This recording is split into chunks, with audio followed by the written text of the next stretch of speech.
Welcome to the Mobil Trend channel. Subscribe now.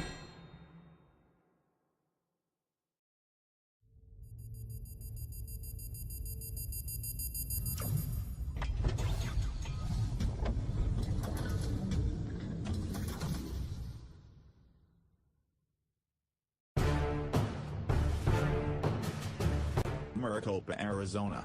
Nothing about driving the new 2019 Volkswagen Jetta for the first time is a typical experience. For one, we're in Arizona, at the company's proving grounds, a 1,600-acre facility surrounded by massive walls designed to keep folks like us out.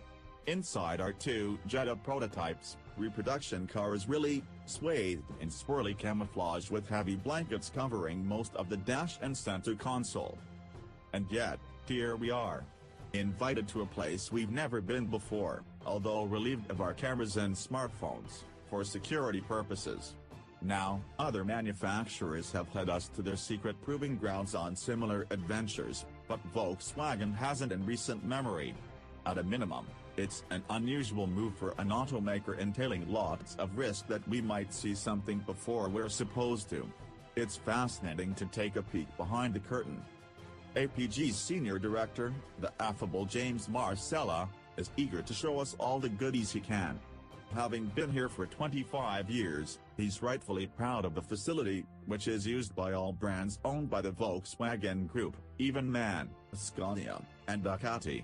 During the main testing season, flocks of engineers migrate from Germany to the proving grounds, occupying a huge bank of cubicles and competing for time on the various test courses. They include a massive banked high-speed oval, which cants at more than 30 degrees, torture chambers that bombard cars with salt and gravel, and a place where about 125 cars bake in the merciless Arizona sun all year long. There's a room where previously tortured cars are ripped apart, which happens in a room that looks pretty much like a room you might expect to find the pieces of a crashed alien spacecraft. It seems like a cool place to be an engineer, but a rough place to be a car. The story of the brand new Jetta doesn't start in Arizona, however. Back in 2010, we drove the Jetta that was born out of the new compact sedan program, Volkswagen's main salvo in an attempt to become a much higher volume player in the US market. It was also an attempt to deconstruct the notion that the Jetta was a compact, near-luxury sedan built to do battle with Volvo and Acura, and priced accordingly.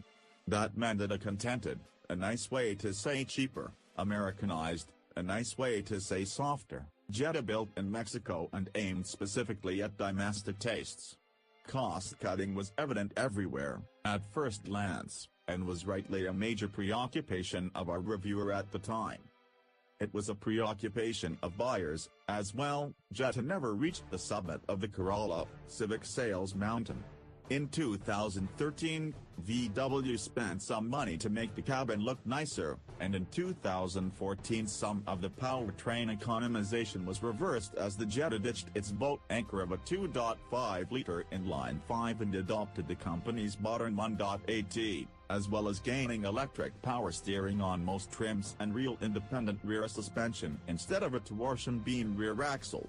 It wasn't enough to move the needle, however. Jetta MK V sales habitually hovered around the 15,000 units per month mark, while Corolla regularly exceeded 25,000 units during the same months.